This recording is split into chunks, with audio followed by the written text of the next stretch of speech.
Саламатсыздарбы достор. Сиздер менен бирге биз өткөн сабакта сайт деген эмне жана сайттын иштеши жөнүндө маалымат алганбыз. Бүгүнкү сабакта болсо ошо сайтты түзүүдө колдонулган тил HTML тили жөнүндө маалымат алабыз жана HTML тилин жазууну үйрөнөбүз. Анда эмесе баштайлы. Достор, өткөн сабакта айткандай эле ар бир веб-сайт HTML форматындагы документ болот дедик. Ал HTML форматындагы документти биз жалаң гана браузерлер менен ача алабыз да, Достор, ар бир сайт сөзсүз түрдө HTML тилинин негизинде жаралат. Бул жерде карап көрсөк, Apple компаниясынын сайтын ала турган болсок, бул Apple компаниясы да HTML тилинде жазылган. Apple компаниясынын сайты HTML тилинде жазылган, Эми достор, HTML тили деген эмне?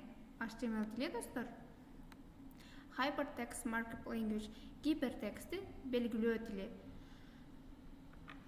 Дүйнөдөгү желедеги документтердин стандарттык белгилөө тили деп айтсак болот, достор. Көпчүлүк веб баракчалар HTML тилинде жазылган. HTML тили браузер менен которулуп, кишиге ыңгайлуу түрдө документ катарында көрсөтүлөт да. Достор, бирок HTML тили бул программалоо тили болуп саналбайт. Программалоо тилдерине JavaScript, PHP, Python жана башка тилдер кирет. HTML тили бул гипертекстти белгилөө тили болуп саналат, достор. HTML-дин тарыхына токтоло кетсек, достор, HTML 1986 жылдан 91 жылга чейин Британ окумуштуусу Тим Бернес-Ли тарабынан иштелип чыгарылган. 1993 жылдан баштап кеңири колдонула баштады. Ошол жылдардан баштап сайттар түзүлө баштады да, достор. Эми достор, HTML тилинин структурасына келе турган болсок, HTML тили бул сүрөттө көрүп тургандай структурага ээ. HTML бул жерде достор, HTML деген HTML баракчасынын түпкү элементи болуп саналат. Ал өзүнө head бөлүгүн жана body бөлүгүн камтыйт. Head бөлүгү достор, HTML баракчасы жөнүндө мета маалыматты камтыйт. Мисалы эле, бул Apple компаниясынын сайтын ала турган болсок, бул жерде көрүп турганыңыздардай Apple деп турат, Apple жана Apple'дын иконкасы турат. Бул мета маалымат болуп саналат, достор. Бул жерде head'тин ичинде title деп турат го. Бул title, this is your YouTube title деп турат, Бул жерде просто жөн гана Apple деп турат. Бул Apple деген бул сайттын титулу болуп эсептелинет дагы. Бул head бөлүгүндө жайгашат. Ал эми body бөлүгүндө, достор, биз көрүп турган бардык контенттин ичиндеги бардык сүрөттөр, маалыматтар, тексттик маалыматтардын бардыгы ушул body бөлүгүндө жайгашат да. Эми достор, HTML тилин жазуу үчүн, HTML тилинин кодун жазуу үчүн эң алгач бизге туура редакторлорду тандоо керек экен да. Башкача айтканда, туура куралдарды тандоо керек экен. Бул деген редактор деген, достор, программалардын баштапкы кодун түзүү жана оңдоо үчүн керек болгон программалар экен да. Бул программалар өзүнчө тиркеме болушу мүмкүн, башкача айтканда программа болушу мүмкүн, же атайын иштелип чыгарылган IDE болушу мүмкүн да. Достор, эми редактор дегенде, достор, HTML редакторлорун карап көрөлү, HTML редакторлору азыркы учурда аябай эле көп. Алардын эң популярдуусу болуп бул Sublime Text, Atom, Notepad болуп саналат да. Негизинен эле HTML тилин жаңыдан үйрөнүп жаткандар үчүн Sublime Text, Notepad сунушталат экен да. Себеби буларда кодду жазуу аябай ыңгайлуу болот экен. Тандоо үчүн жагымдуу түстөр бар экен. Мисалы, булардын ичинде код жазып атканда ар бир жазылган код өзүнчө бир түскө ээ болот да. Ар бир коддун ичиндеги функционалдар ар түрдүү түстөр менен белгиленет. Аны мисалда колдонгонубузда үйрөнөбүз. Sublime Text'нин плюс жагы деп айтсак болот. бул аябай башталгычтарга ыңгайлуу, оңой ыңгайлаштырылган. Ал эми Notepad+ болсо, Notepad'да көптөгөн HTML жана башка тил кодерлери үчүн жалпы Notepad сунушталат экен да. Себеби бул Notepad'да таза код жазуу мүмкүн экен. Notepad'ды колдонгон программисттер таза код жазат экен да. Анан достор, HTML'ди жазып атканда достор, башка тексттик редакторлордон качуу керек. Себеби мисалы Microsoft Word же жана башка тексттик документ редакторлору бар да, алардын ичинде HTML кодун жаза албайт экенбиз. Алар жөн гана текстти жазуу үчүн жана окуу үчүн керектелүүчү программалар экен. Алар код жазуу үчүн эмес экен. Эми достор, Notepad программасын орнотууну көрсөк, Notepad деп Google'дан карап көрөбүз. Download деп чыгып атат, бул жерде сразу эле кире турган болсок. Notepad программасын орнотуу үчүн бул жерде Notepad'дын версиялары бар экен. Мен сунуштайт элем эң акыркы версияны орнотуңуз деп. Себеби эң акыркы версияда жаңы функционалдар кошулган да. Ошондой эле, эгерде сиз Ubuntu колдонуп аткан болсоңуз, Ubuntu'да мен билишимче Notepad жок. Ubuntu'да Notepad WQ деген бар. Ошону колдонсоңуз болот. Ал үчүн атайын Ubuntu'да Ubuntu'нун өзүнүн магазин программасы бар, билсеңиз керек. Ошол жерден кирип туруп эле Notepad деп жазсак,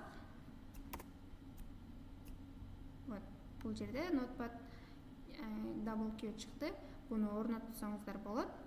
Ал эми Windows колдонуучулар үчүн бул жерден for Windows канчанчы Windows'ун канчанчы версиясы болсо, ошого ылайыктуу орнотуп алсаңыздар болот. Бул жакта киргенде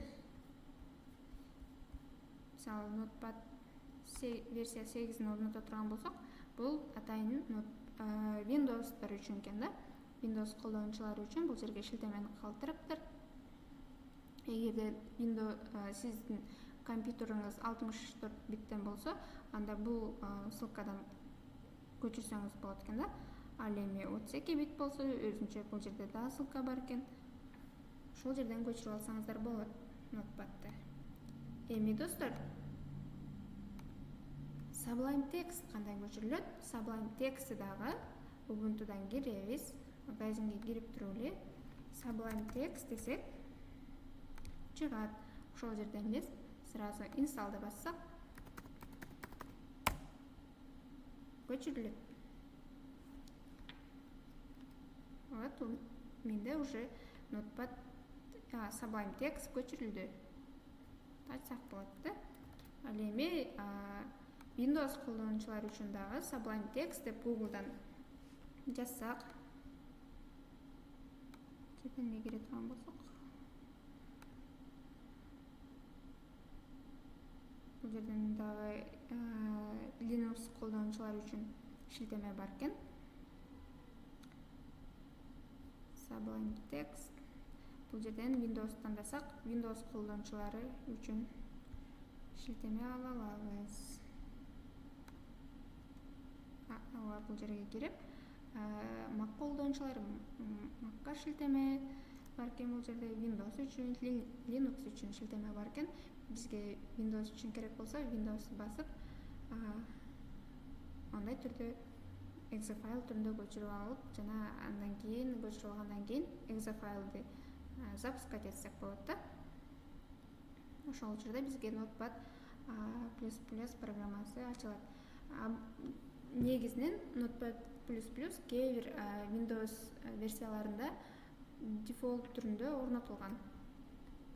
Эми достор, биз Sublime Text'ти көчүрүп алдык.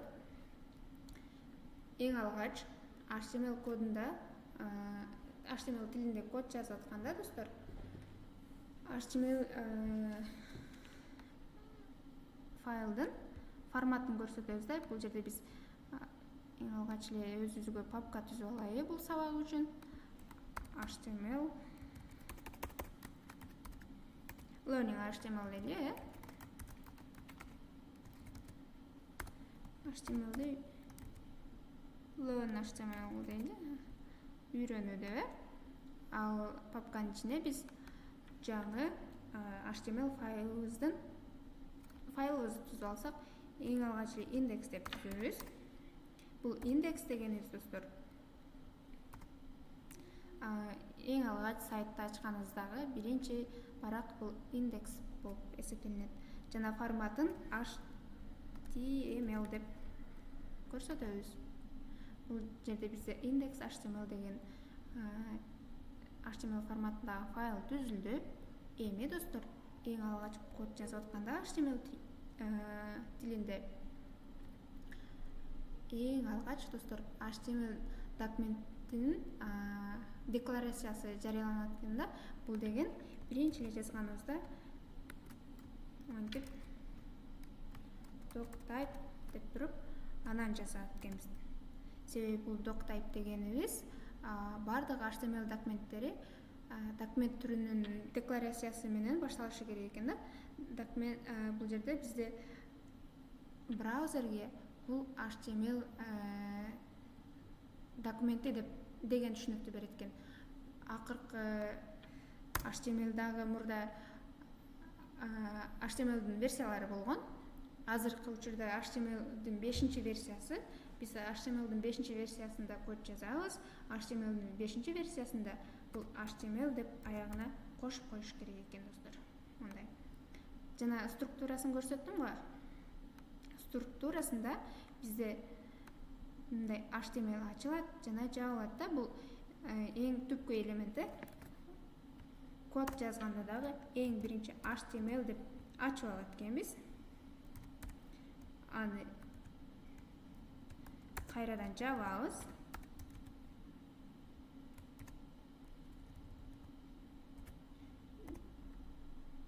Келиңиздер эми түшүндүрүп берейин. Бул жерде HTML деп элемент ачылды. Албетте биринчи код жазып атканда бизде HTML элементин колдонуп атканда бизде ачылуучу жана жабылуучу символ колдонулат. Жана ар бир элемент ачылгандан кийин аягында сөзсүз жабылышы керек экен да, мындай болуп. HTML эми бул жерде HTML өзүнө head бөлүгүн камтыйт да. Head жазылат, андан head элементи кайрадан жабылат. Андан кийин body элементи бар. Body дейбиз дагы. Body элементи ачылды, андан кийин сөзсүз түрдө жабылды.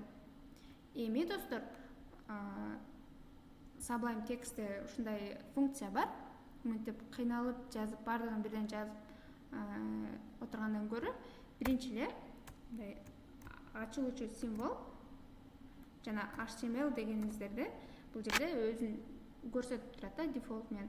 Ушул HTML-ге Enter'ди басканыбызда ал даяр, бизге даяр код, HTML кодунун структурасы менен түзүп берет. Эми достор, бул жерде head бөлүгүндө жана айтып кеткендей эле бардык мета маалыматтар сакталат, а body бөлүгүндө болсо биз көрүүчү контенттеги маалыматтар сакталат да. Эми биздин сайтыбызды атап кетсек. Learn HTML плюс деп title HTML дейли, тайтлыбыздын аты Learn HTML деп жазылды. Эми контентибизге салам дүйнө десе hello world. Ой.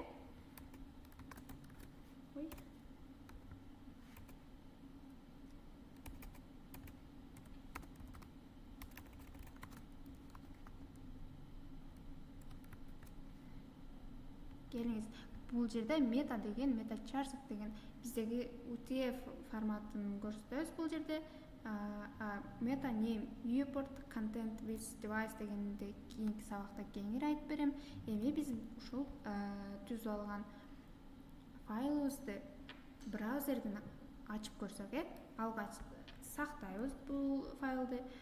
Бул жерден save деп туруп сактасак да болот. Же болбосо сразу эле Ctrl+S деп бассак файлыбыз сакталат. Эми бул файлды ачыш үчүн биз бул файлды биздин HTML learn деген папкабыздын ичине түзгөнбүз. Бул жерде index HTML деп. Бул index HTML'ди биз браузер менен ачып алсак болот. Биз Google Chrome менен ачып алалы. Иштеттик. Көрдүңүздөрбү достор? Бул жерде биздин тайтлыбыздын аты Learn English болду, а body'нин ичиндеги Hello World деген функциябыз чыкты. Ушуну менен достор, кийинки сабакта жолугушканча саламатта калыңыздар. Буюрса биз кийинки сабакта HTML'ди кеңирээк үйрөнөбүз. Саламатта калыңыздар.